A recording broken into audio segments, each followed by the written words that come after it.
आज रिकॉर्डिंग कौन करेगा भाई? अरमान नहीं है आज।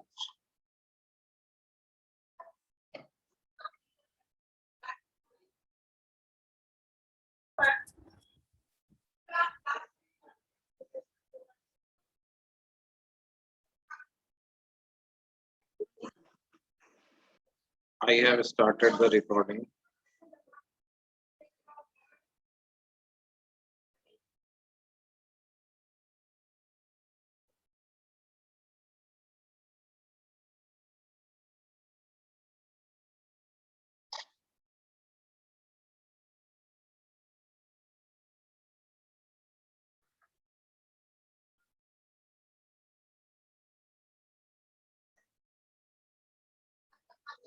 इलेक्ट्रिक लाइंस ऑफ फोर्स और उनकी प्रॉपर्टीज के बारे में अपन ने पिछली क्लास में पढ़ा था। अब हम बात करेंगे किसकी बच्चों? Gauss law.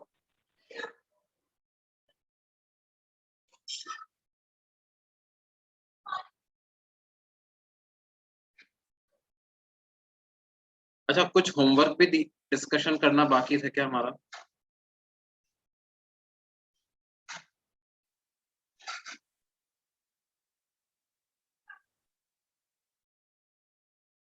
हाँ, डाइपोल तो कंप्लीट हो गया भाई हमारा। Yes, dipole has been completed. क्यों, डाइपोल में से कुछ डाउट्स आ रहे हैं क्या तुमको? डिस्कस कर लें डाइपोल वाला। होमवर्क्स में डाउट नहीं आए इतने? अच्छा भाई, अगर किसी को डाउट्स वगैरह हैं तो पूछ लो जल्दी से, वरना फिर हम आगे पढ़ लेंगे और क्या।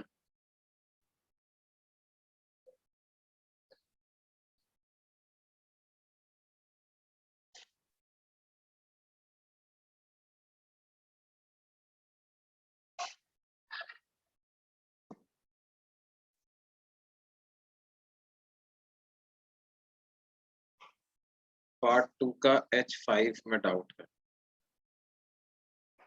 H7 में डाउट। देखो, जिसने कर लिया उसके मैं डाउट बता देता हूँ, है ना? सो दैट क्या है, एटलीस्ट क्योंकि एग्जाम में आएगा ये, तो उतना पार्ट तो थोड़ा कंप्लीटेड रहेगा। इलेक्ट्रोस्टैटिक्स।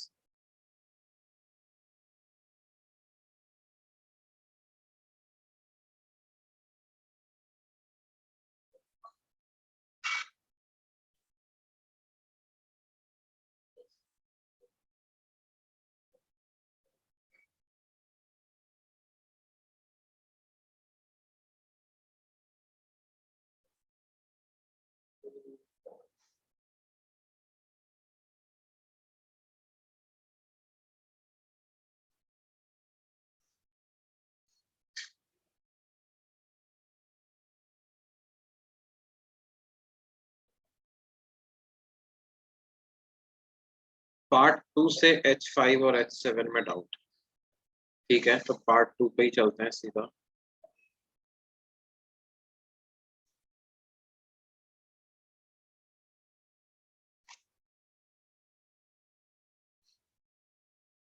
एक्सरसाइज 1 पार्ट 2, उसका H5 H7।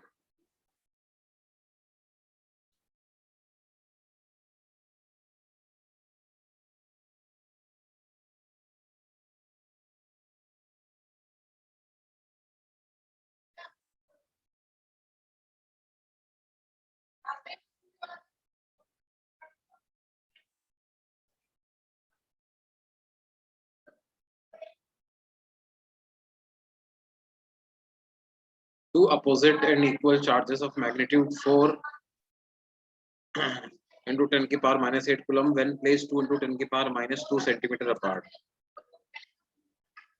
4 into 10 की पावर -8 कूलम, और एक है -4 into 10 की पावर -8 कूलम। इसको कितना दूर रख दिया बेटे? 2 into 10 की पावर -2 सेंटीमीटर दूर रखा। If this dipole is placed in external electric field value of maximum torque and work required in rotating it through 180 degree from its initial origin, which is along electric field will be. देखो बेटे, max torque का formula हमने पढ़ा था, PE sine theta होता है। तो torque maximum करने के लिए थीटा को 90 डिग्री रखना पड़ेगा, यानी कि टॉर्क की मैक्सिमम वैल्यू हो जाएगी पीई साइन 90 डिग्री। मतलब ये हो जाएगा डाइपोल मोमेंट 4 इंटू 10 की पावर -8 इंटू इलेक्ट्रिक फील्ड का मैक 4 इंटू 10 की पावर -8 मल्टीप्लाइड बाय 2 इंटू 10 की पावर -4 सेंटीमीटर को भी मीटर में कन्वर्ट कर दिया और 30 से मल्टीप्लाई कर दो। ई कितना दिया हुआ है, 4 इंटू 10 की पावर 8 ई दिया हुआ है साइन 90 डिग्री। तो ये कैंसिल हो गया, 4 4 जा 16 2 जा 32। तो 32 इंटू 10 की पावर -4 और न्यूटन मीटर, ये ऐसा मैक्सिमम टॉर्क है। अब वर्क डन पता लगाना है, तो final potential energy minus initial potential energy, बाद में 180 डिग्री एंगल बन जाएगा तो पोटेंशियल एनर्जी हो जाएगी माइनस पीई कॉस 180 डिग्री और इनिशियल पोटेंशियल एनर्जी है माइनस पीई कॉस 0 डिग्री। तो ये हो जाएगा माइनस ऑफ माइनस पी यानी प्लस पीई प्लस पी। तो ये वैल्यू हो जाएगी 2p। तो ये आ जाएगा 2p को क्या लिख दें, 4 इंटू 10 की पावर -8 इंटू 2 इंटू 10 की पावर -4 इंटू ई को लिख देते हैं 4 इंटू 10 की पावर 4 दूनी 8 चौक 32 दूनी 64। तो 64 इंटू 10 की पावर -4 जूल, ये इतना वर्क।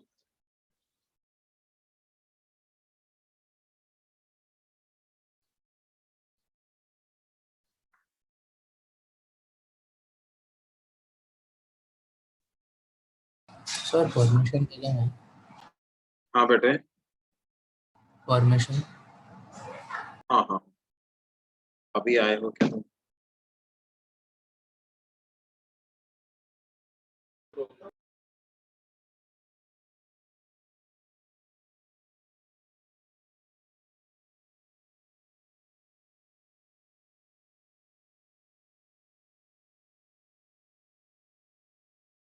उसके बाद H7 में डाउट था तुमको।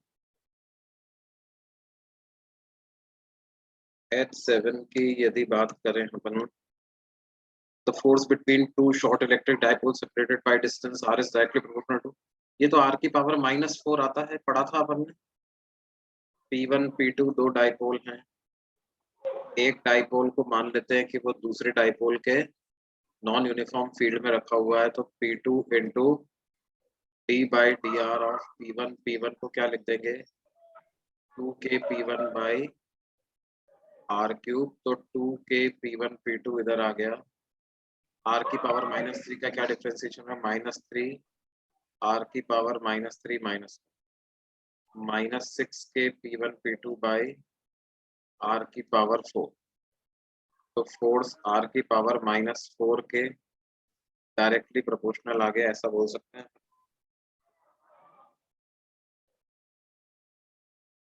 है ना। और बोलिए भाई, इसके अलावा और क्या डाउट है? H4 H8 देखो क्या है,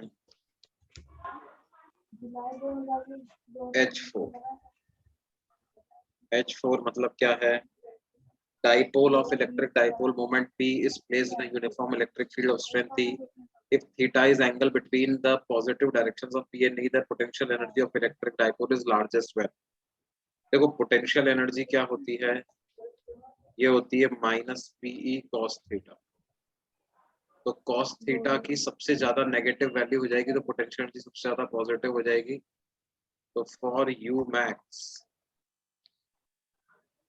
cos थीटा बराबर होना चाहिए -1 के, मतलब थीटा बराबर होना चाहिए 180 डिग्री।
ये बात समझ में आई बच्चों?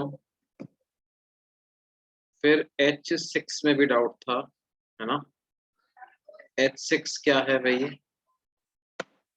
At a point on the axis but not inside the dipole and not at infinity of an electric dipole, the electric field, ना तो इलेक्ट्रिक फील्ड कहीं जीरो होता है, ना ही पोटेंशियल कहीं जीरो होता है। तो सी आंसर इसका सही है बेटे, है ना भाई?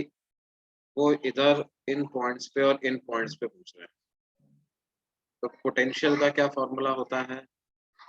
के P by R square. E का क्या फॉर्मूला होता है? 2 kp बाई आर।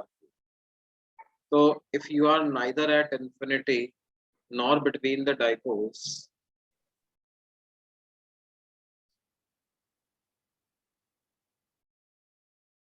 हाँ, तो फिर क्या होगा? कहीं पर भी जीरो नहीं होगा। मतलब V is 0 and E is 0 only at infinity, at at the axis की अगर बात करें तो सिर्फ बाकी तो और कहीं पे जीरो नहीं है ना। एक्सेस की बात कर रहे हैं ये, है ना?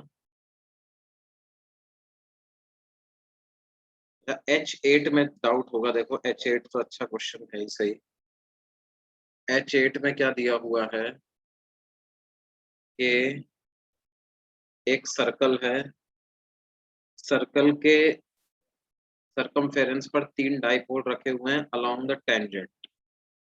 एक डाइपोल रखा हुआ है कुछ ऐसे,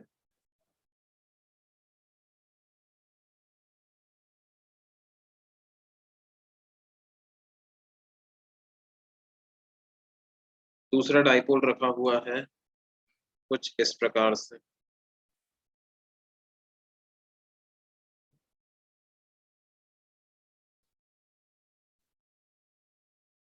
और तीसरा डाइपोल रखा हुआ है कुछ ऐसे।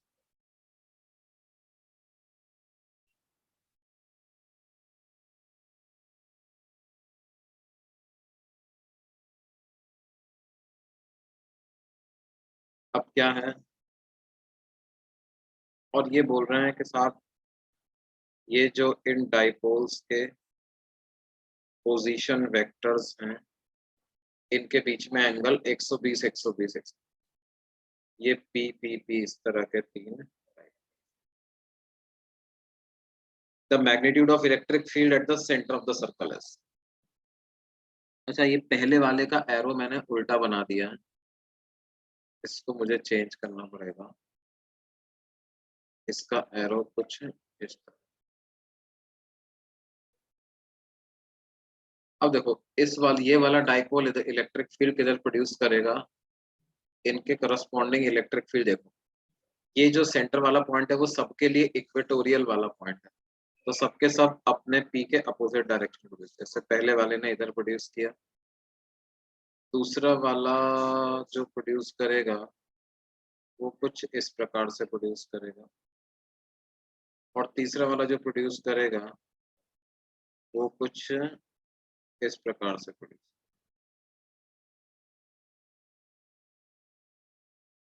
ठीक है, और सबका मैग्नीट्यूड ई ई ई आएगा,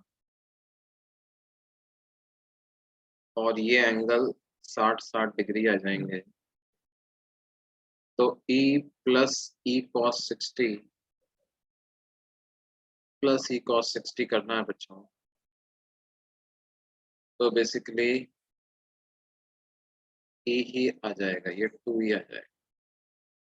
वेर ई क्या है? एक डाइपोल की वजह से, और उसमें भी इक्वेटर वाला फॉर्मूला यूज करना है, तो के पी बाई आर पे। तो टोटल आंसर क्या आ जाएगा? 2 kp बाई।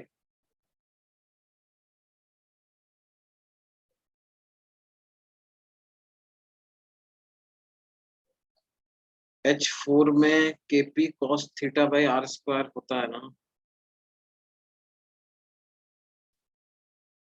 हाँ, वो पोटेंशियल होता है ना। kp cos theta by R square क्या होता है?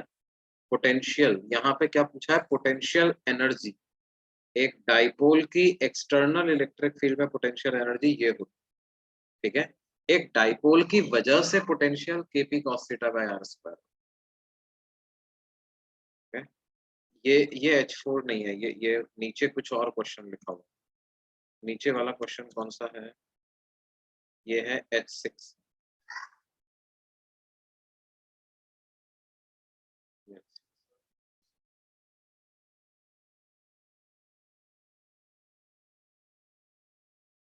यहाँ पे सिर्फ एक्सेस की बात कर रहे हैं। अच्छा, और बोलिए।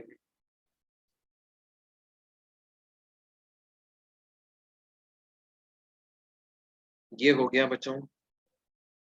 सर वो 2E कैसे आया? वी कैसे आया मतलब? सर समझा समझा समझा। सर यहाँ पर इलेक्ट्रिक फील्ड के जो डायरेक्शन है वो कैसे आपने लिए वो बता सकते हो? भाई देखो, डायरेक्शन मैंने कैसे लिया, जैसे इक्वेटोरियल पॉइंट पर डायरेक्शन क्या होती है? इक्वेटोरियल पॉइंट पर डायरेक्शन क्या होती है? पी के अपोजिट डायरेक्शन, है ना? अब तुम ऐसे सोचो, जैसे डाइपोल इधर रखा हुआ है ऐसे, और मेरे को इस पॉइंट पर इलेक्ट्रिक फील्ड की डायरेक्शन पता लगाना है, तो वो किधर आएगा? वो इलेक्ट्रिक फील्ड की डायरेक्शन इस डाइपोल मोमेंट के अपोजिट डायरेक्शन में आएगी, है ना? एक डाइपोल इधर रखा हुआ है, वो कैसे रखा हुआ है? वो इस तरह से रखा हुआ है, यूं ऐसे। तो उसकी वजह से इलेक्ट्रिक फील्ड किधर आएगा? डाइपोल मोमेंट के अपोजिट डायरेक्शन।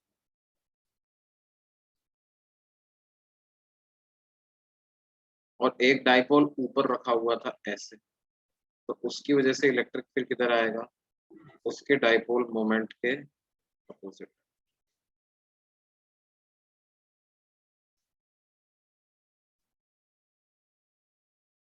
नहीं?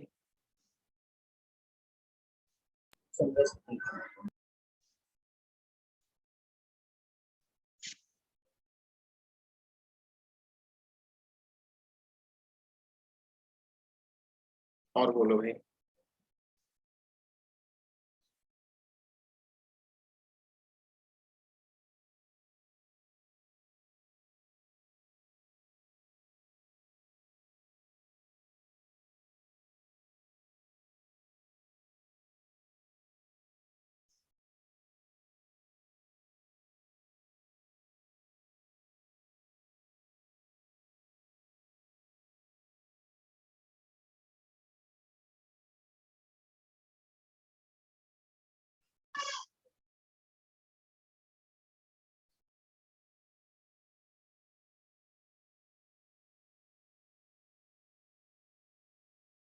अभी आगे पढ़े बच्चों। एक बार पार्ट 2 H2 एक्सप्लेन कर दोगे? पार्ट 2 H2, हाँ बिल्कुल बिल्कुल। पार्ट 2 H2 क्या है भाई?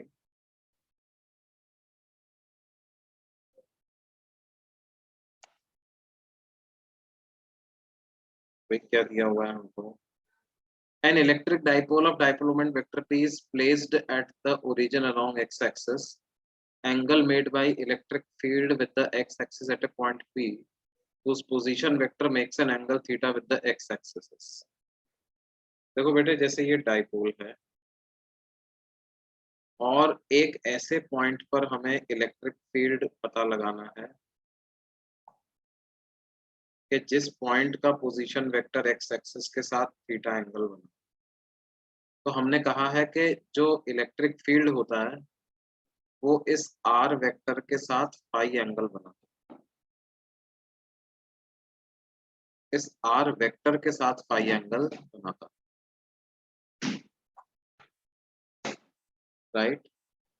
सच दैट tan फाई किसके बराबर होता है? tan थीटा बाई 2 के बराबर। यानी फाई कितना हो गया? tan inverse of tan theta by 2। अब इस सवाल में देखो हमको क्या दिया हुआ है, हाफ tan थीटा की वैल्यू tan अल्फा दी हुई है। तो हाफ tan थीटा की वैल्यू tan अल्फा अगर रख दूं तो इसका मतलब फाई की वैल्यू अल्फा के बराबर आ गई, फाई बराबर आ गया अल्फा के। अब हमको पूछा है कि इलेक्ट्रिक फील्ड एक्स एक्सिस के साथ कितना एंगल बना है। अब ये लाइन एक्स एक्सिस हो गई, ये एंगल थीटा है तो ये एंगल भी थीटा होगा, तो एक्स एक्सिस के साथ इलेक्ट्रिक फील्ड कितना एंगल बनाएगा? Angle between E vector and x axis कितना हो जाएगा? ये बराबर हो जाएगा थीटा प्लस अल्फा के।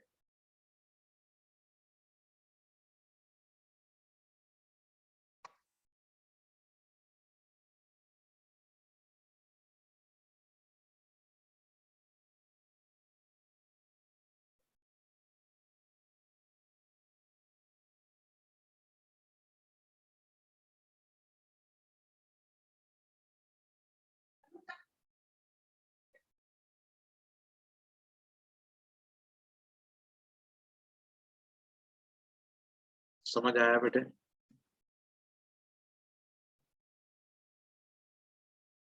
ओके।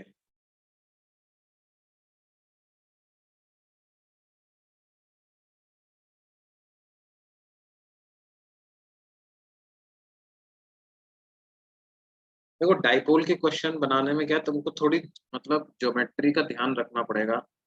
उसमें वेक्टर भी यूज हो रहा है, ज्योमेट्री भी यूज हो रही है, टॉर्क वगैरह के भी कंसेप्ट यूज हो रहे हैं। तो मतलब डाइपोल अपने आप में कोई नई चीज नहीं है, लेकिन dipole gets linked with many other concepts. तो थोड़ा सा क्वेश्चन करने में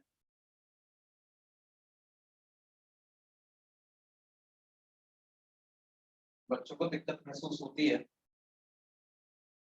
लेकिन देखो क्या है, जहाँ पे भी तुम अटको तुम पूछ सकते हो, और उस पार्ट से related कुछ प्रॉब्लम है तो पूछ सकते हो।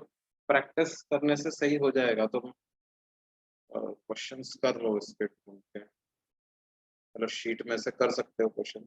ज्यादा क्वेश्चन आते भी नहीं। अच्छा ठीक है, अभी हम आगे चलते हैं और मुद्दे की बात करते हैं। हम बात करते हैं, आज हमको पढ़ना है इलेक्ट्रिक फ्लक्स।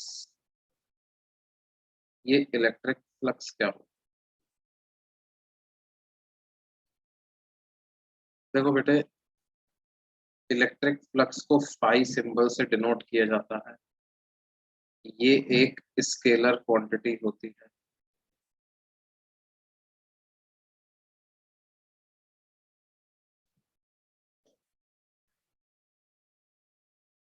अगर मान लो कोई सरफेस है,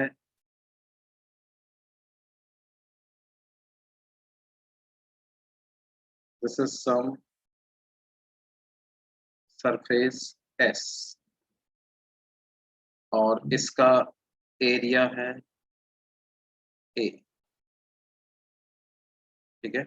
this can be some imaginary surface, right.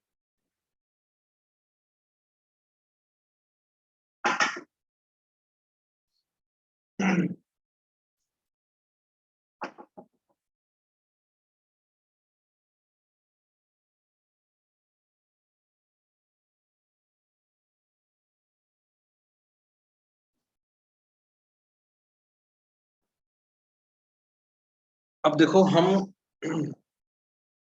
क्या कहते हैं, हम कहते हैं कि भाई अगर मान लो इसके पूरे एरिया पर इलेक्ट्रिक फील्ड ई है ना, E is uniform electric field,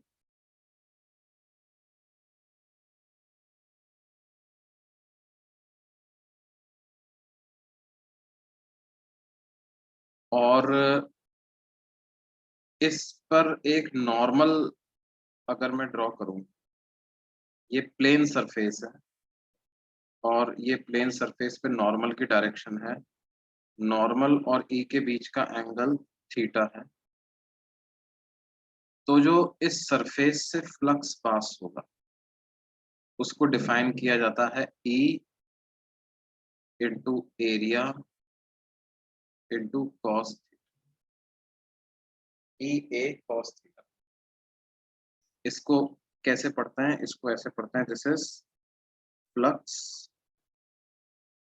through the surface E, the surface S. Theta क्या है यहाँ पे? Theta is angle between normal to the surface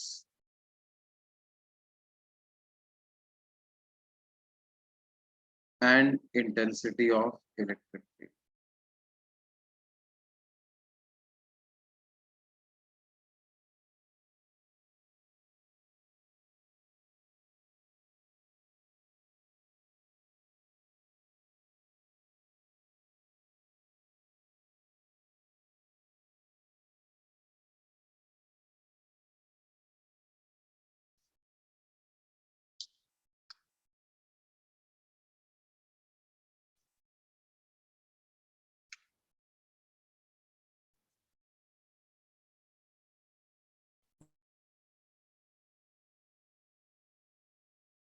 मतलब इनके कहने का मतलब क्या है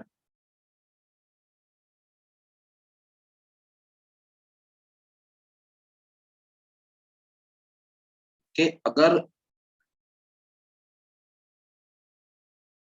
इलेक्ट्रिक फील्ड सरफेस के प्लेन में हो, कुछ इस तरह की फील्ड लाइंस हो,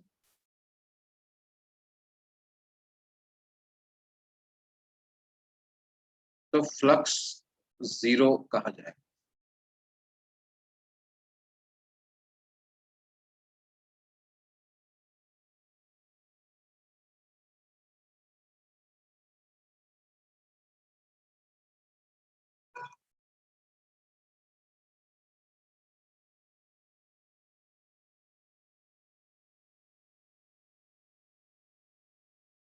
अच्छा देखो, फ्लक्स की डेफिनेशन के बारे में कुछ लोग चिंतित हैं। डेफिनेशन भी आएगी है ना, लेकिन डेफिनेशन से पहले उसको तुम समझ लो कि क्या हो रहा है, क्योंकि डेफिनेशन इसकी थोड़ी सी not so easy to understand directly है। तो अपन उसको पहले मैं तुम्हें बता रहा हूँ कि कैसे क्या होता है।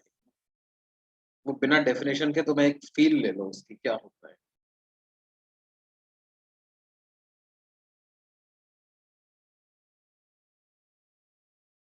ए क्या हो जाएगा? ए एरिया ऑफ सरफेस हो जाएगा।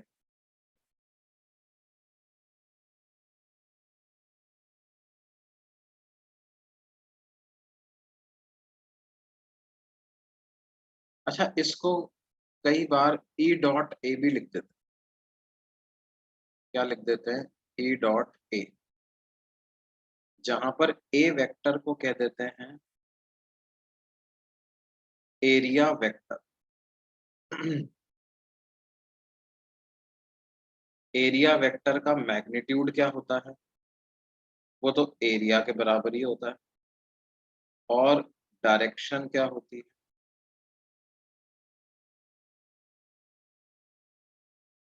Along normal to the surface.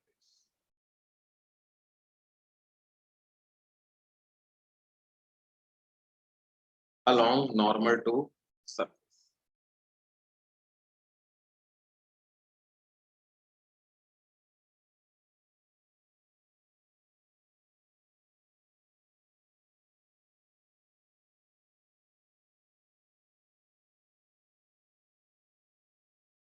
समझ में आई बात बेटे?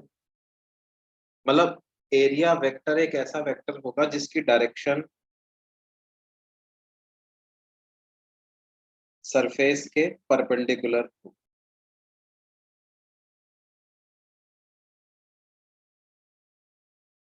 सरफेस के परपेंडिकुलर मतलब अगर मेरा सरफेस एक्स वाई प्लेन में लाई करता है, जैसे मान लो ये एक्स एक्सिस ले लेता हूँ, इसको वाई ले लेता हूँ, ये जेड एक्सिस ले। तो अगर सरफेस मेरा ऐसा है, एक्स वाई प्लेन में लाई करता है, तो इसका एरिया वेक्टर क्या कहलाएगा? Z vector. Area vector of A B C D मान लो इसकी लेंथ है L, विड्थ है W, तो ये कहलाएगा LW के कैप, है ना। ऊपर Z एक्सिस लिया पर अगर मेरी सरफेस कुछ इस प्लेन में लाई करती, XZ प्लेन में लाई करती,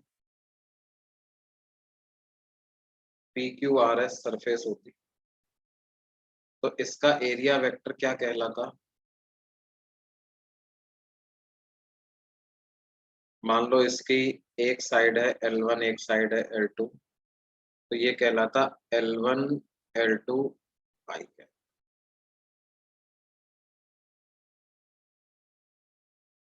समझ में आ रही है बात बच्चों।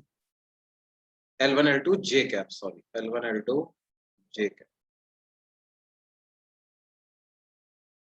हम एरिया के मैग्नीट्यूड के बराबर का एक वेक्टर डिफाइन करते हैं।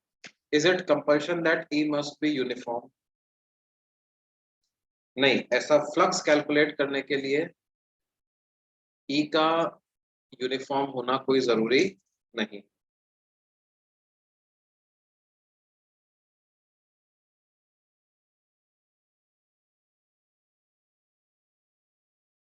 हाँ, नॉन यूनिफॉर्म होगा तो फिर क्या है,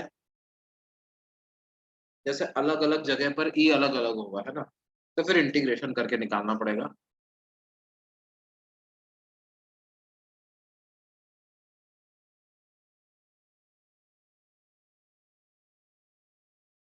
फ्लक्स इक्वल टू 0 वापस रिपीट कर दें।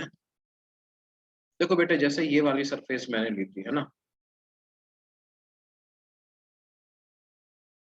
इस सरफेस का एरिया वेक्टर किधर होगा, एरिया वेक्टर ऐसे होगा, या एन कैप नॉर्मल वेक्टर इधर होगा, इलेक्ट्रिक फील्ड इस तरफ है, तो ई और एन कैप के बीच का एंगल 90 डिग्री हो गया ना, तो कॉस 90 डिग्री 0 होता है, इसलिए फ्लक्स 0।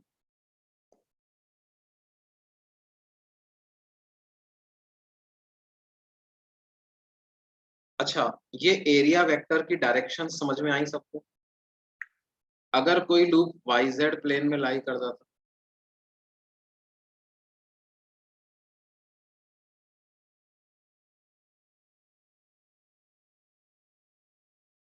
EFGH नाम दे दो इसको, और स्क्वायर लूप है, तो एरिया वेक्टर ऑफ EFGH क्या लिखते हैं, A स्क्वायर आई कैप हो जाता है ना। मतलब एरिया के साथ हमने एक वेक्टर एसोसिएट कर दिया, उस वेक्टर की डायरेक्शन क्या होगी, जिधर भी एरिया लाई कर रहा है उसके परपेंडिकुलर, एरिया के परपेंडिकुलर।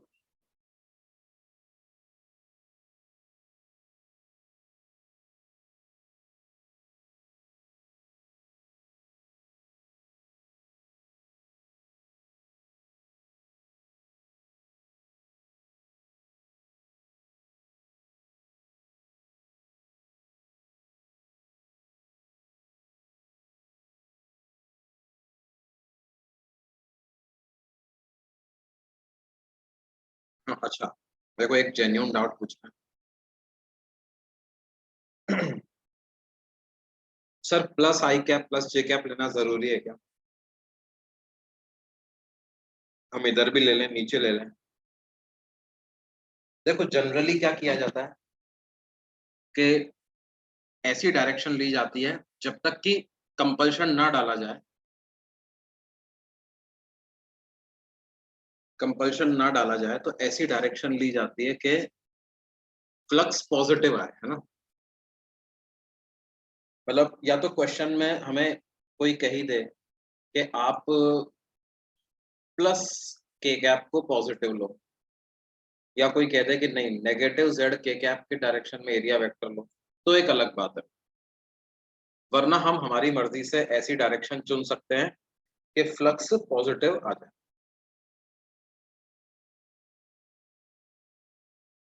लेकिन ऐसा सिर्फ किसके लिए, ओपन सरफेस के लिए, है ना। क्लोज सरफेस अगर है, for close surfaces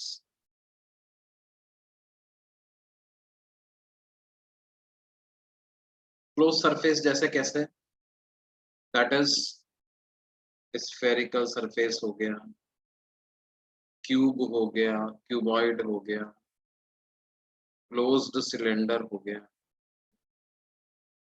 all these are close surfaces, right. अच्छा, सरफेस प्लेन भी हो सकती है, सरफेस कर्व भी हो सकती है।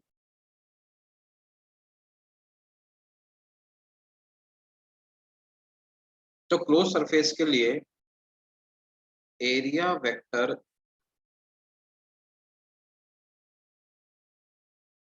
is taken along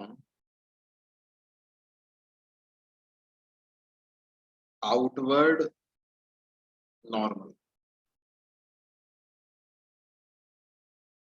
बाहर वाली नॉर्मल के अलोंग एरिया वेक्टर को लिया जाता है। जैसे मान लो ये एक सिलेंडर है जी, राइट, सिलेंडर है। तो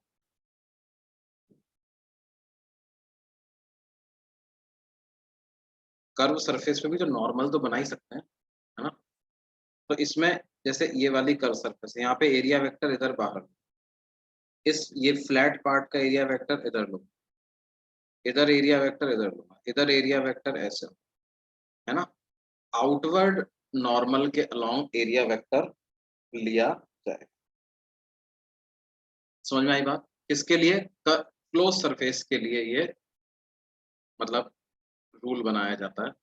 अगर ऐसे मान लो स्फेरिकल सरफेस है तो एरिया वेक्टर किधर लेंगे साहब इसका, ये नॉर्मल तो होगा ही, लेकिन आउटवर्ड नॉर्मल के अलावा। अच्छा, इसमें क्या है, छोटे छोटे पार्ट का एरिया वेक्टर लेना पड़ेगा, क्योंकि एक यूनिक नॉर्मल तो है नहीं पूरी सरफेस पर, अलग अलग पॉइंट पे नॉर्मल की डायरेक्शन अलग अलग है। तो इस तरह का अगर मान लो क्यूब हो जाता है एक,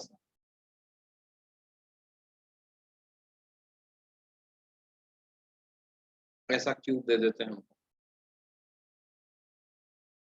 तो उस पे एरिया वेक्टर की डायरेक्शन कैसे दी जाती है बच्चों,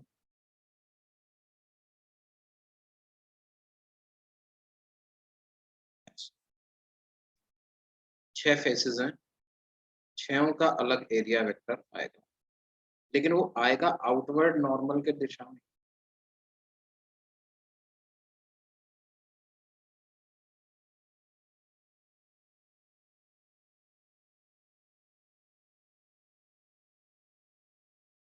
सर्कल का भी लेना होगा, किसमें सिलेंडर की बात कर रहे हो, सर्कल का भी लेना होगा, तभी ये क्लोज सरफेस बनेगी। अगर सिलेंडर के एरिया में आप दोनों सर्कल का एरिया नहीं लोगे, ओपन सरफेस, ये सारी ओपन सरफेस ही है बेटे।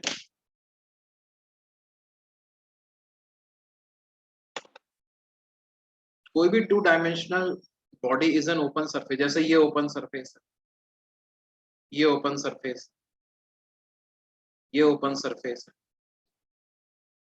है ना। कोई भी ऐसा सरफेस जो कि प्रॉपर एक वॉल्यूम एनक्लोज नहीं कर रहा, that is an open surface. And any surface which encloses some volume inside it, that is a closed surface. Flux circle में भी अफेक्ट करता है। देखो फ्लक्स जो है वो सरफेस की प्रॉपर्टी है ना, कुछ एरिया आना चाहिए उसके लिए। तो मतलब सर्कल बेसिकली क्या हो गया, सर्कल के अंदर वाला जो पूरा पार्ट है उसमें से फ्लक्स निकाल सकते हो आप, है ना।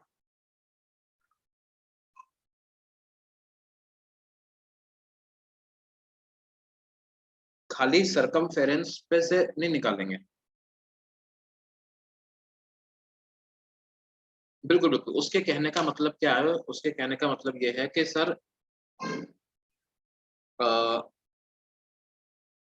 मतलब मैं अगर सर्कल सर्कल और डिस्क में कोई अंतर है क्या, तो बेसिकली क्या है, फ्लक्स आप पूरे एरिया में से ही निकालते हो, इसमें एरिया में से निकालते हो, है ना, और इसको ओपन सरफेस ही माना जाएगा, बिल्कुल सही बात है। इस डायरेक्शन में आप इसका एरिया वेक्टर ले सकते हो।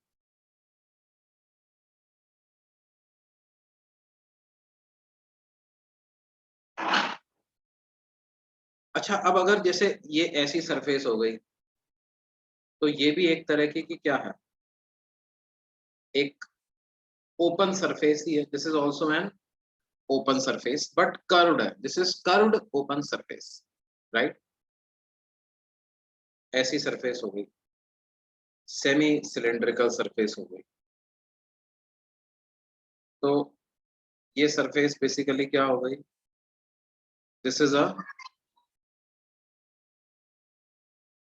Curved open surface, this is a curved surface but it is open.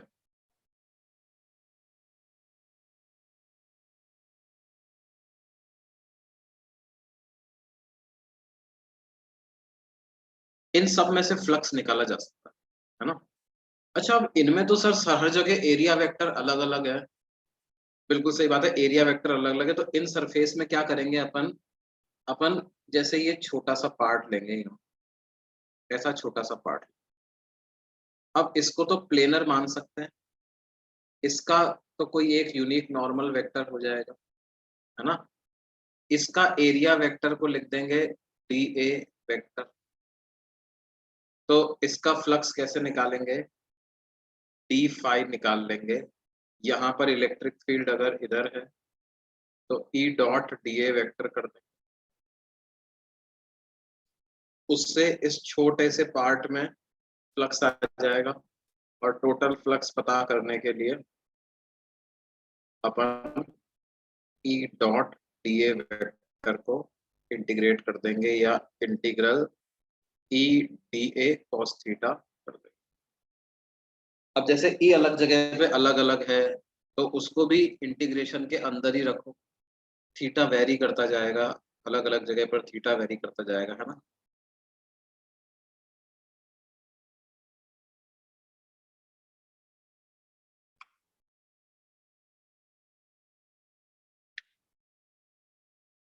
अच्छा, अब लोग कह रहे हैं साहब फ्लक्स की तब भी फीलिंग तो नहीं आ रही है ना, दिस इज ऑल मैथमेटिक्स, है ना। फ्लक्स फ्लक्स और electric lines of force same हुआ ना। हाँ, हाँ, इस बात से बात पकड़ी है। देखो बेसिकली क्या होता है, इलेक्ट्रिक लाइंस ऑफ फोर्स को आप कैसे डिफाइन करते हो, what is an electric line of force. Basically E और इलेक्ट्रिक लाइन ऑफ फोर्स में क्या रिलेशन होता है, let us talk in these terms, what is relation between E and electric lines of force. Magnitude of E कितना होता है, electric lines of force पर unit area,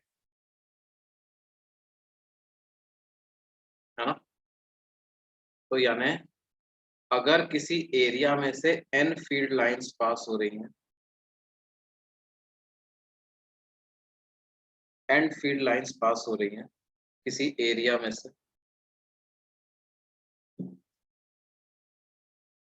area A दिया हुआ है हमें, तो अगर मैं ई को ए से मल्टीप्लाई कर दूं तो मुझे वो फील्ड लाइंस की संख्या मिल जाएगी। हाँ, ये बेसिकली क्या बता रहा है, मतलब फ्लक्स ऑफ, अब मैं इसकी डेफिनेशन पे आता हूँ, अब तुम समझोगे। Flux of electric field through a surface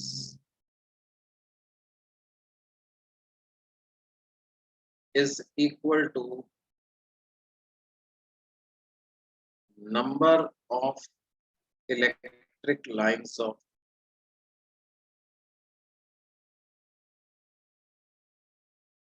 crossing that surface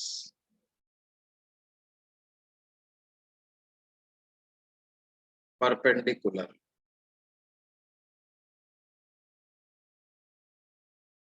Number of electric lines of force crossing that surface perpendicularly.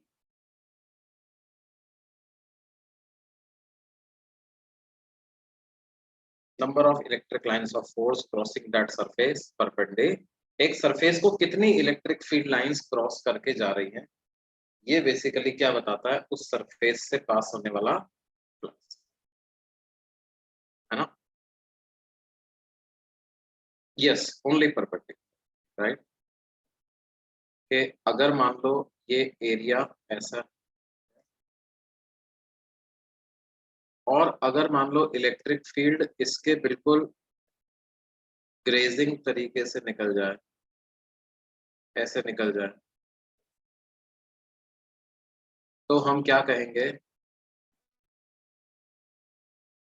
हम कहेंगे कि इस सरफेस से फ्लक्स जीरो पास हुआ, flux through S is said to be zero.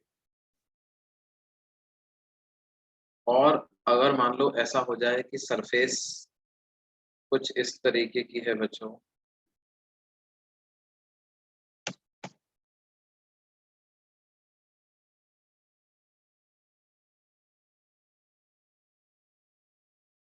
और electric field कुछ ऐसी डायरेक्शन में है,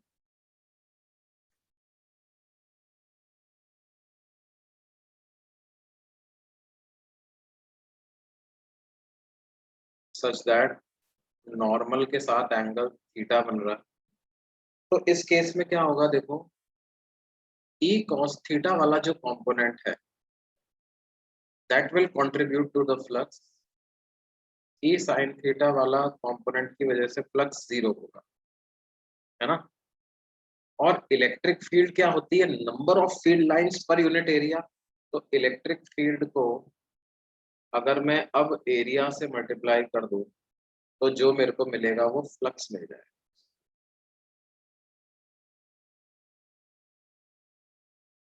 क्या ये बात समझ में आई बच्चों?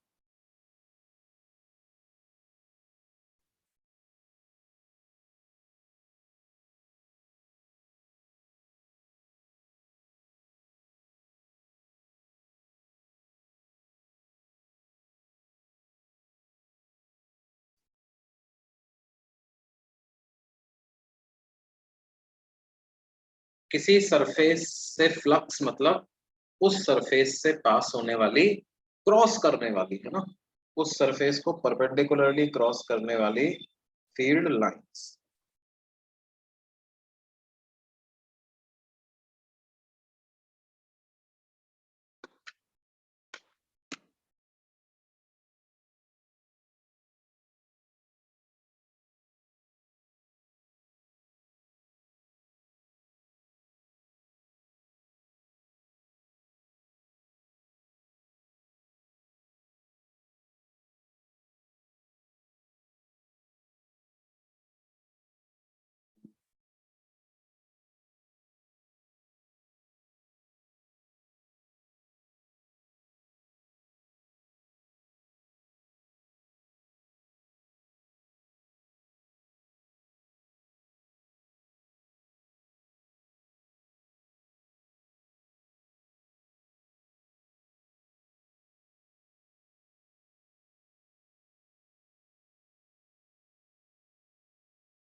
लास्ट पेज, लास्ट पेज देखना।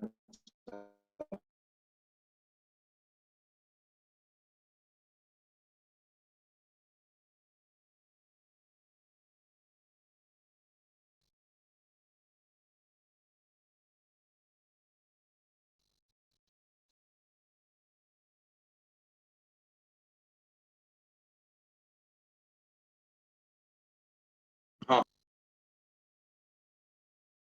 मेरे स्क्रीन पर भी मैसेज फ्लैश हो रहा है, कनेक्शन इज अनस्टेबल। हाँ बच्चों, हो गया, इस वाले पेज से काम हो गया भाई सबका?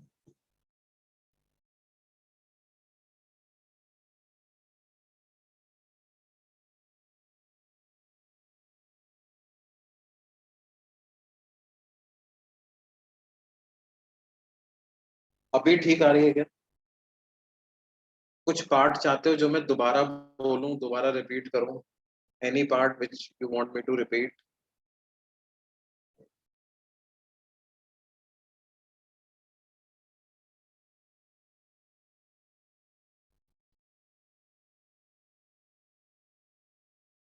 ओके।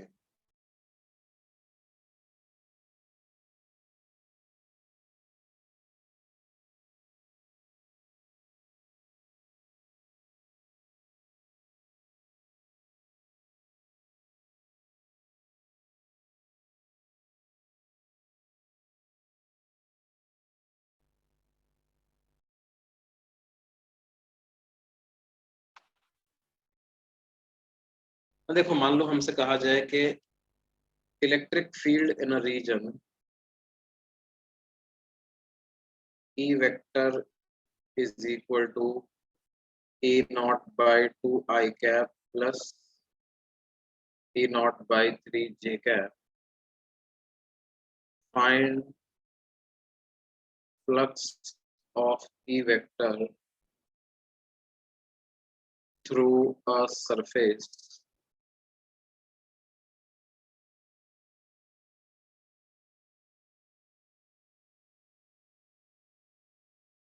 of area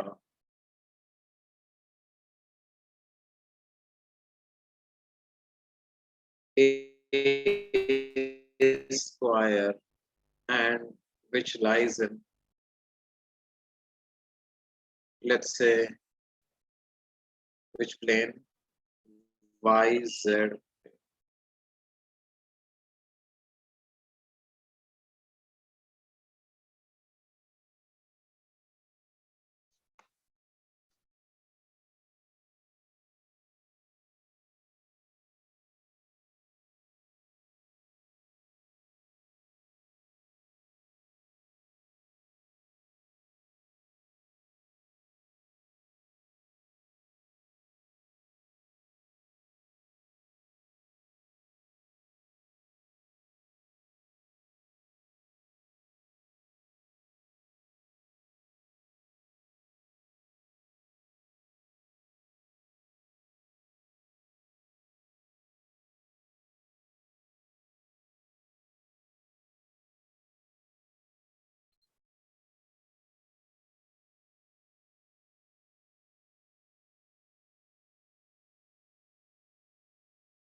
हमने ई वेक्टर के इधर लिया, ई वेक्टर लिया हुआ था E naught by 2 I cap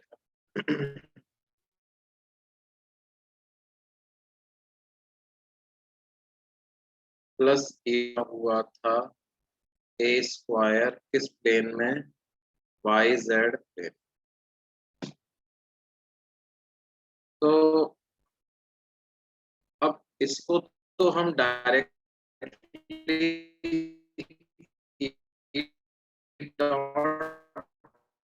एक सर लोग आपका ई को आवाज लिख अटक रहा है। देंगे। हाँ यार, एक्चुअली इंटरनेट कनेक्शन पता नहीं बिकॉज ऑफ वेदर थोड़ा प्रॉब्लम कर रहा है। मैं मोबाइल डेटा से चला के देख- लेकिन यार जब ये वाई यही वाला ठीक से चल रहा, मोबाइल डेटा कैसे, एक बार मैं तब पे ट्राई कर लेता हूँ।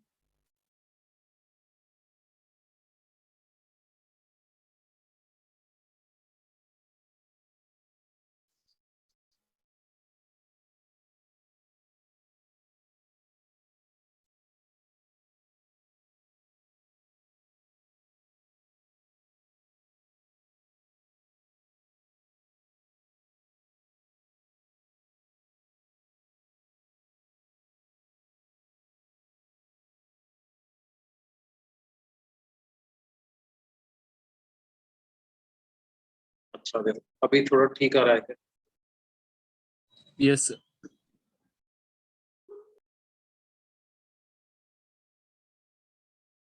ई naught by to I cap plus E naught by three J cap, उसका डॉट प्रोडक्ट कर दूंगा एरिया वेक्टर के साथ, तो वो हो जाएगा ए स्क्वायर आई कैप।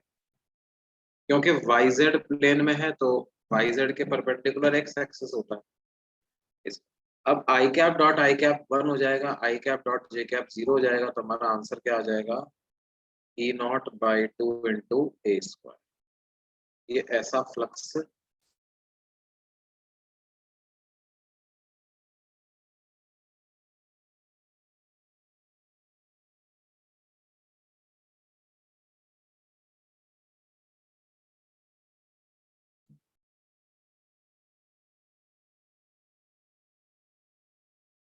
ये बात समझ में आई बच्चों?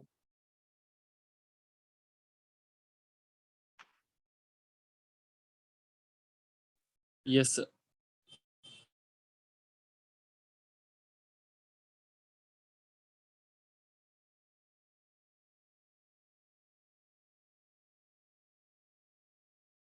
अच्छा मान लो हमको कहा जाए कि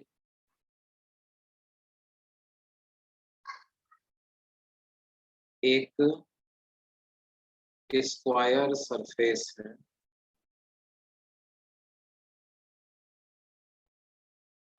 और उसके एक कॉर्नर पे एक पॉइंट चार्ज रखा हुआ है। एक स्क्वायर सरफेस है, उसके कॉर्नर पे पॉइंट चार्ज रखा हुआ है।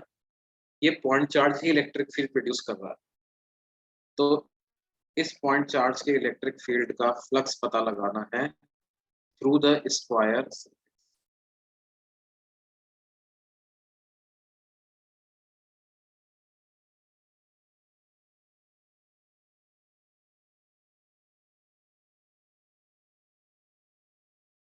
कितना होगा बच्चों?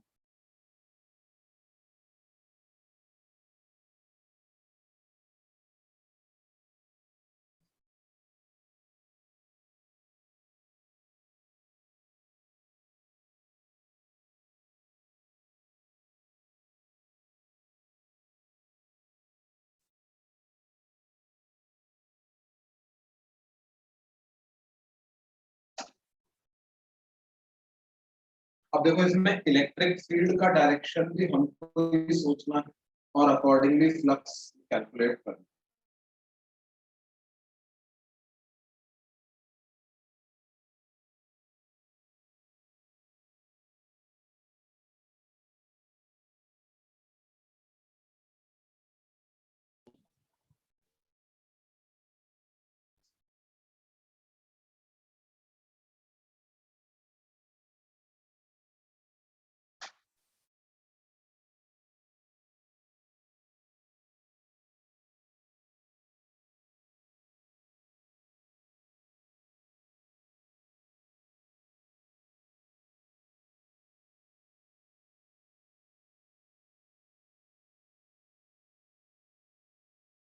कहाँ पे कॉस थीटा भाई? अरे वो डॉट प्रोडक्ट में अपने आप आ गया ना कॉस थीटा। अच्छा इसमें से फ्लक्स 0 हो जाएगा ना। यहाँ पर कुछ लोग बोल रहे हैं कि सर आपने कॉस थीटा तक क्यों नहीं लिया? अरे भाई कॉस थीटा लिया तो है, आई कैप और आई कैप के बीच का एंगल 0 होगा ना, तो बेसिकली ये क्या हो गया देखो, तो डॉट प्रोडक्ट भूल गए तुम, E0/2 a square I cap dot I cap plus E0/3 a square J cap dot I cap. अब आई कैप और आई कैप के बीच का जो एंगल है वो 0 डिग्री तो होगा, तो और मैग्नीट्यूड आई और आई का 1 है, तो 1 × 1 × cos 0, और इधर लिखोगे तो 1 × 1 × cos 90, राइट। तो ये तो 0 हो जाएगा और ये पूरा 1 हो जाएगा, तो आंसर E0/2 a स्क्वायर तो है।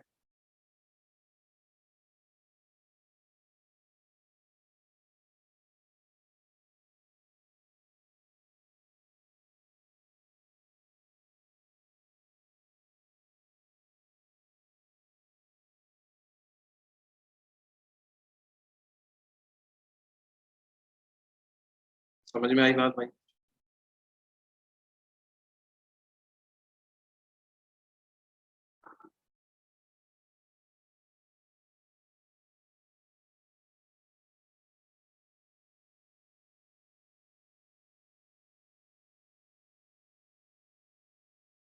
तो cos थीटा हमने लिया है ना, आई कैप डॉट आई कैप को 1 लिख दिया तो वो cos थीटा लेके लिखा है, आई कैप डॉट जे कैप को 0 लिख दिया तो वो भी cos 90 की वजह से 0 लिखा है। अच्छा, ये सेकंड वाला एग्जांपल समझ में आया कि नहीं आया? ये चार्ज इलेक्ट्रिक लाइंस कैसे प्रोड्यूस करेगा इस तरह, ऐसी इलेक्ट्रिक फील्ड होगा इसकी वजह से। हाँ, ऊपर भी प्रोड्यूस करेगा, इधर भी प्रोड्यूस करेगा, लेकिन इस सरफेस को तो क्रॉस करके कोई भी फील्ड लाइन नहीं जा रही होगी ना, इस सरफेस को क्रॉस करके कोई भी फील्ड लाइन नहीं जा रही।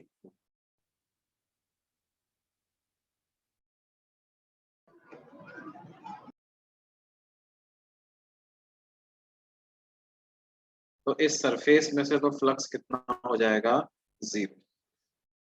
क्या ये बात समझ में आई? सर वापस बोलो ना।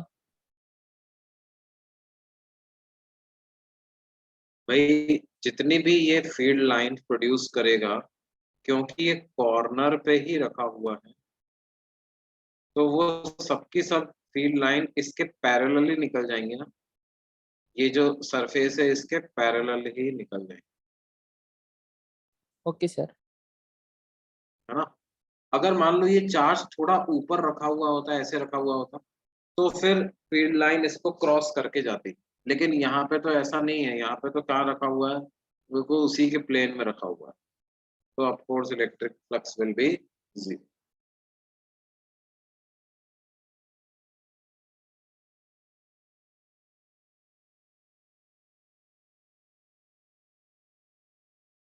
अच्छा देखो, मान लो कि एक हमें रिंग बना के देते हैं,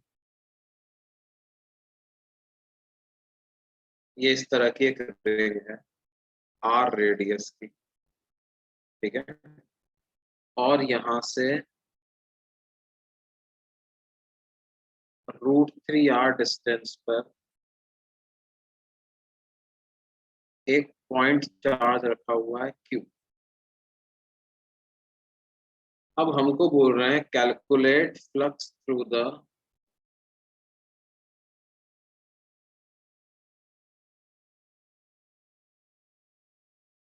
area enclosed in the ring।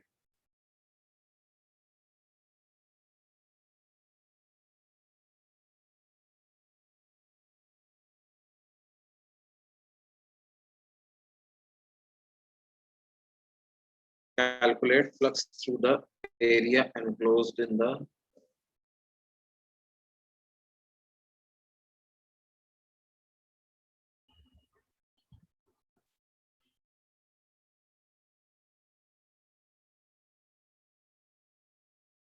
अब देखो, ये जो point charge electric field produce करेगा वो इस रिंग के द्वारा एनक्लोज्ड एरिया के अलग अलग पॉइंट्स पर जाकर के मैं अगर देखूं तो क्या होगा, वो it will be in different direction. जैसे यहाँ पर छोटा सा एक पॉइंट ले लूं, वहां पर इलेक्ट्रिक फील्ड ऐसे होगा, यहाँ पर देखूंगा तो इलेक्ट्रिक फील्ड की डायरेक्शन कुछ इस तरह से आएगी, यहाँ देखूंगा तो इलेक्ट्रिक फील्ड की डायरेक्शन कुछ ऐसे आएगी, है ना। एरिया वेक्टर तो हर जगह इधर ही है, एन कैप जो है नॉर्मल की डायरेक्शन तो हर जगह सेम है, लेकिन इलेक्ट्रिक फील्ड की डायरेक्शन हर जगह अलग अलग है। तो इलेक्ट्रिक फील्ड और एरिया के बीच में एंगल लगातार बदलता जा रहा है। अगर मैं एक स्ट्रिप बनाऊं, पतली सी स्ट्रिप, बहुत थिन स्ट्रिप बनाऊं, सर्कुलर स्ट्रिप बनाऊं, सेंटर से स्मॉल r डिस्टेंस पे जाएं और dr विड्थ की स्ट्रिप बनाएं at distance r from the center, let us form a strip of width dr.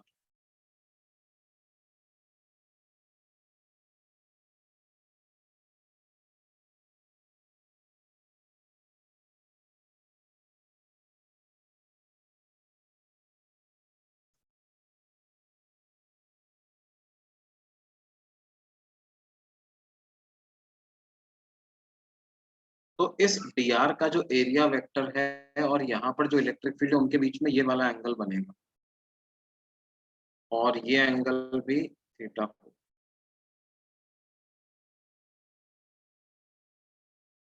तो क्या हो जाएगा, फ्लक्स हो जाएगा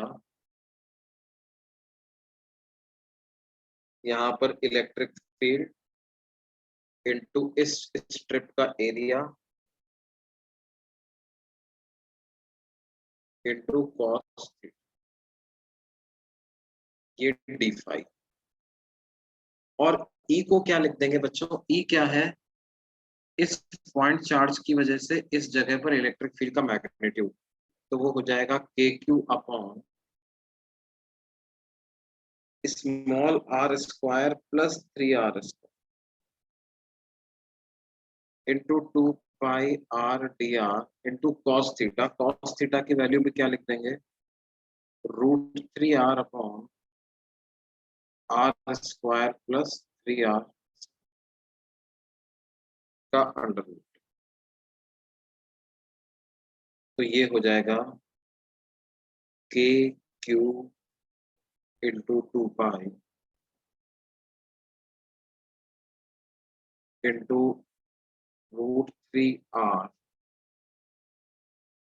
into r dr upon r square plus 3r square की पावर 3 बाई ये डी फाई की इतनी वैल्यू, के क्यू 2 पाई √3r dr upon r square plus 3r square की पावर। इसको हम इंटीग्रेट कर,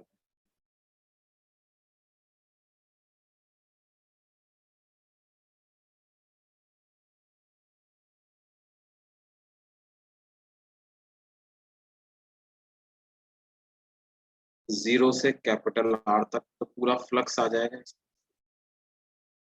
यहां तक समझ में आया क्या बच्चों, अभी तक कोई डाउट किसी को? सर सर हाँ बोलो बेटे। सर यहाँ पे तो ये रिंग है ना, तो सर ये इलेक्ट्रिक लाइन ऑफ फोर्स उसको कट कहाँ करेंगे, उस रिंग के किसी भी पॉइंट पे कट कहाँ कर रहा है सर ये? नहीं नहीं, कट करेगा ना, जैसे मान लो यहाँ पर इलेक्ट्रिक फील्ड देखोगे तुम, तो वो किस डायरेक्शन में आएगा, वो ऐसे तो आएगा ना भाई, इस एरिया को तो कट कर रही है ना।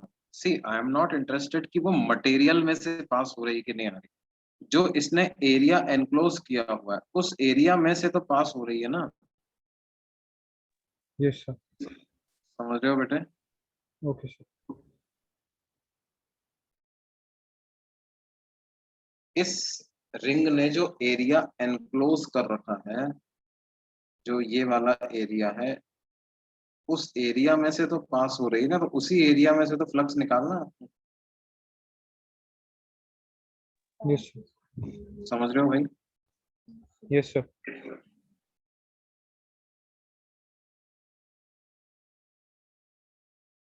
अब इसका इंटीग्रेशन तो कर सकते हैं अपन, कैसे?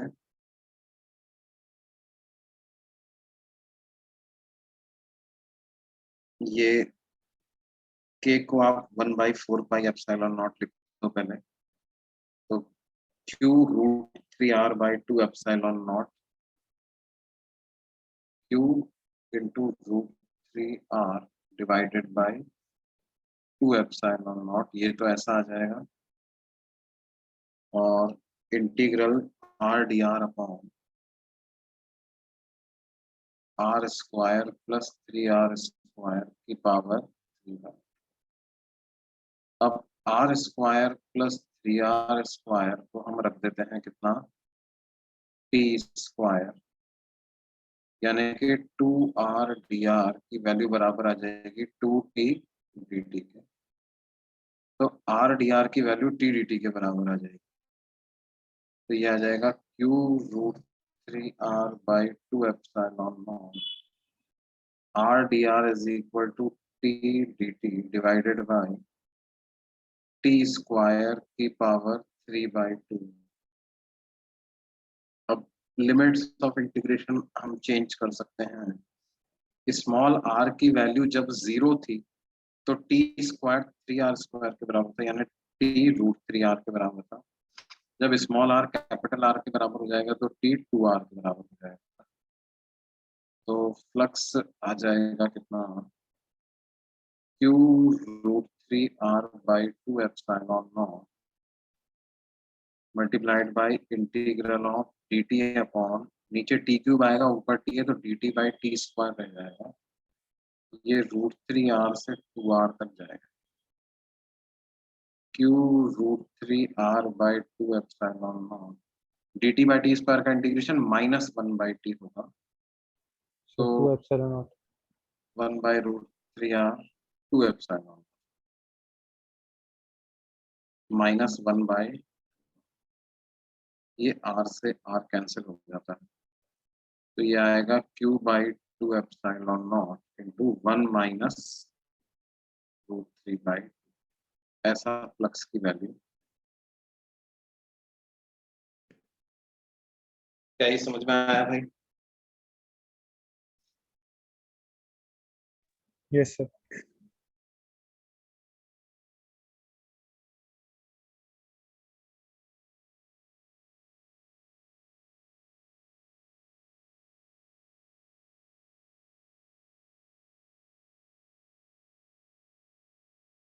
देखो कभी कभी क्या है, ऐसे अजीबोगरीब सरफेस भी दे सकते हैं अपने।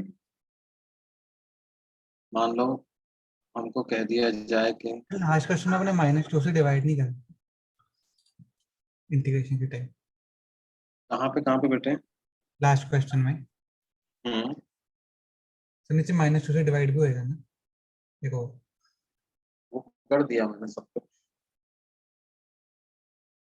भाई। इंटीग्रेशन dt/t² -1/t होता ना। अब लिमिट पुट करने की बारी आई तो मैंने पहले लोअर लिमिट पुट कर दिया, तो वो माइनस साइन उधर कंज्यूम हो गया। हाँ सर।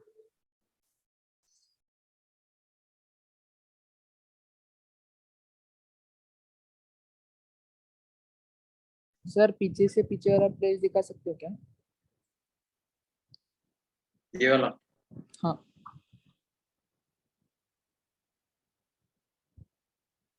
हो गया सर।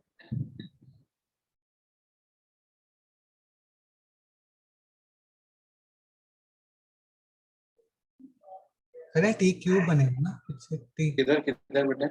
प्लस टी क्यूब है ना। किधर? नहीं, इधर t³ आएगा, ऊपर t है ना, तो वो t² बचेगा।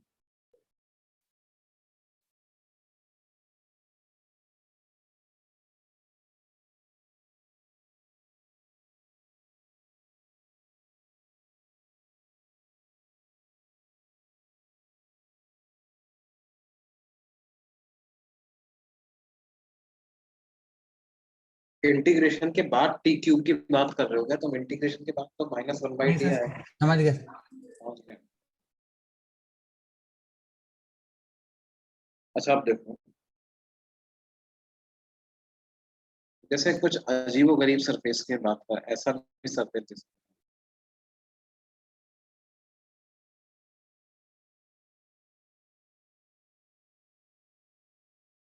A00 0A0 00 ये एक ट्रायंगुलर सरफेस, ये एक्स एक्सिस है, ये वाई एक्सिस है और ये जेड एक्सिस। इस ट्रायंगुलर सरफेस में से कितना फ्लक्स पास हो रहा है ये हमें कैलकुलेट, और इलेक्ट्रिक फील्ड कैसा दिया हुआ है? इलेक्ट्रिक फील्ड दिया हुआ है E not I cap plus 2j cap plus 3k, ऐसा इलेक्ट्रिक फील्ड है।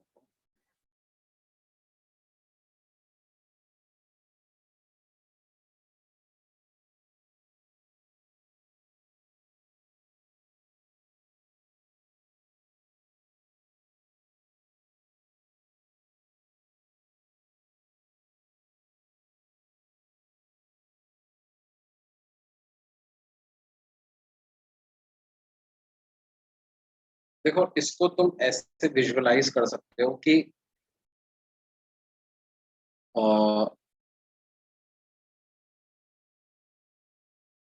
ये जो सरफेस है ना, इस सरफेस का प्रोजेक्शन अगर मैं वाई जेड प्लेन में लूं तो वो मेरे को ऐसा एक राइट एंगल ट्राइंगल मिल जाए।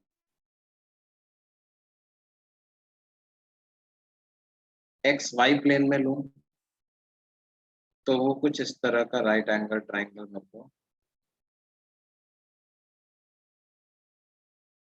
एक्स जेड प्लेन में करूं तो कुछ ऐसा राइट एंगल ट्राइंगल मेरे को।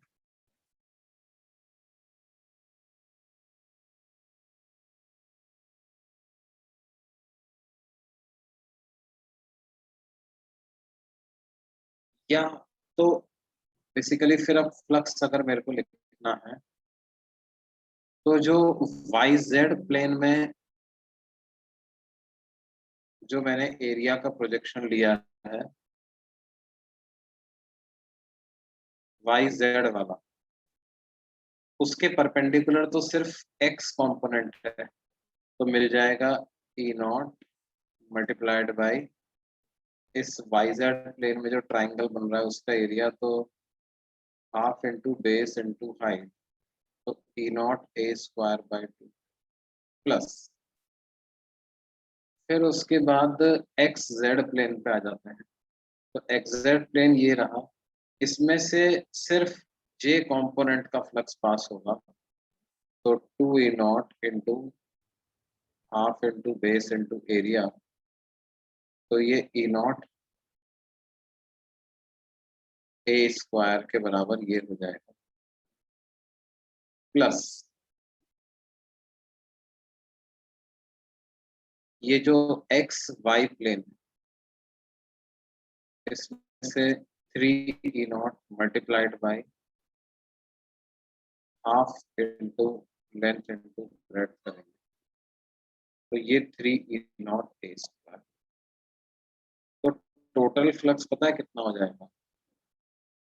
E0 A square by 2 plus 2E0 A square by 2 plus 3E0 A square by,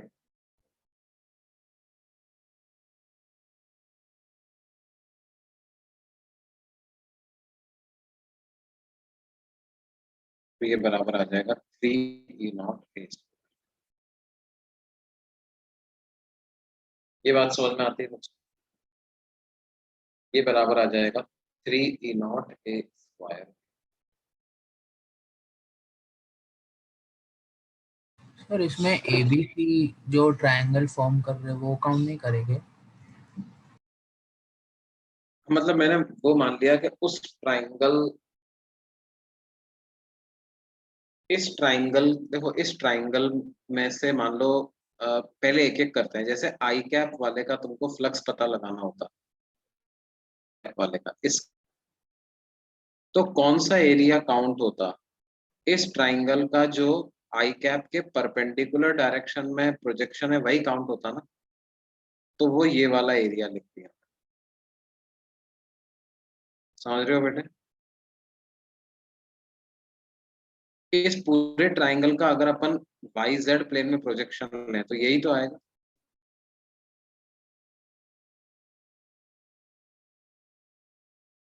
उसी तरह से जब जे कैप वाले कंपोनेंट का फ्लक्स निकालना था मेरे को, ये जे कैप डायरेक्शन में इलेक्ट्रिक फील्ड, इसका फ्लक्स निकालना, तो मैंने कहा अभी मेरे को सिर्फ कौन सा एरिया लेने की जरूरत है, सिर्फ ये वाला एरिया लेना।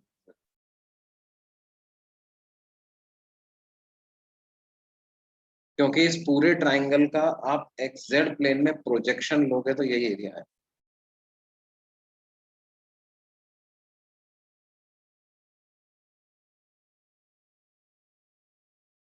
अच्छा देखो, इसका एक मेथड और है, उससे भी मैं तुम्हें करके बताऊंगा, शायद उससे तुमको ज्यादा ठीक लगेगा। देखो ध्यान दो कि वेक्टर्स में तुमने एक बात पढ़ी होगी कि अगर मान लो वेक्टर ए और वेक्टर बी मिलकर के एक पैरेललोग्राम बनाते हैं, तो उस पैरेललोग्राम का जो एरिया होता है वो mod of A cross B के बराबर होता है। या ए और बी मिलकर के अगर कोई ट्राइंगल बनाए तो एरिया ऑफ ट्राइंगल कितना हो जाएगा, half of mod of A cross. तो इसमें क्या है, मान लो ये ए बी सी पॉइंट्स हैं, अगर मैं एक वेक्टर ऐसा कंसिडर कर लूं सी ए वेक्टर, एक वेक्टर ऐसा कर लूं सी बी वेक्टर, और half of C A vector cross C B vector पर, तो उसका जो मैग्नीट्यूड होगा वो इस एरिया ऑफ ट्राइंगल के बराबर आ जाएगा। और डायरेक्शन जो होगी ना वो सी ए और सी बी के प्लेन के परपेंडिकुलर, मतलब इस ट्राइंगल के प्लेन के परपेंडिकुलर डायरेक्शन में मेरे को मिल जाएगा। तो ये पूरा का पूरा बेसिकली एरिया वेक्टर ही एक साथ मिल जाएगा। अब सी ए वेक्टर को क्या लिख सकते हैं, यह है ए कॉमा जीरो, ये है जीरो कॉमा जीरो कॉमा ए। तो सी ए वेक्टर हो जाएगा ए आई कैप माइनस ए के कैप, और सी बी वेक्टर क्या हो जाएगा, ये हो जाएगा ए जे कैप माइनस ए के कैप। अब I cap cross J cap को के कैप लिख देंगे, ए स्क्वायर के कैप। आई कैप क्रॉस के कैप को माइनस जे कैप लिख देंगे, तो माइनस और माइनस प्लस, तो प्लस ए स्क्वायर जे कैप। और के कैप डॉट जे कैप को तो आई कैप लिख देंगे, आई जे के कैप डॉट जे कैप को माइनस आई कैप लिख देंगे, तो ये माइनस और माइनस प्लस हो जाएगा, तो प्लस ए स्क्वायर के कैप। और के कैप डॉट के कैप क्रॉस के कैप को जीरो हो जाएगा। ये एरिया वेक्टर आ गया। और इलेक्ट्रिक फील्ड क्या दी हुई है हमें, E naught I cap plus two J cap plus three K cap. अब इन दोनों का आपस में डॉट प्रोडक्ट कर दो, तो डॉट प्रोडक्ट करेंगे तो आई कैप वाली टर्म आई कैप के साथ में, अच्छा ये मैंने कुछ कर, आई क्रॉस जे इज के, आई क्रॉस के इज जे, के क्रॉस जे इज आई, यहाँ पर आई कैप आए। आई कैप वाली टर्म आई कैप के साथ मल्टीप्लाई हो जाएगी तो E naught A square, J cap वाली जे कैप के साथ तो E naught two E naught A square by two plus three E naught A square by, तो ये टोटल फ्लक्स आपके पास ये भी एक टेक्निक है। सर मैंने इसको ऐसे करा कि मतलब ओरिजिन को सेंट्रोइड से जोड़ के मैंने वेक्टर उससे निकाल लिया, मतलब एरिया वेक्टर। हाँ हाँ, ऐसा भी कर सकते हैं। वो भी परपेंडिकुलर आ जाएगा ना, हाँ, वो भी परपेंडिकुलर आ जाएगा। ठीक है बच्चों, तो बाकी फिर हम इसका अगली क्लास में डिस्कशन इसका चालू करेंगे, ठीक है।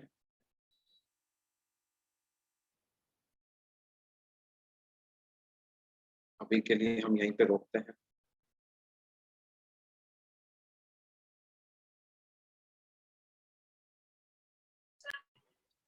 लास्ट पेज देखना है क्या किसको? ये रहा लास्ट पेज।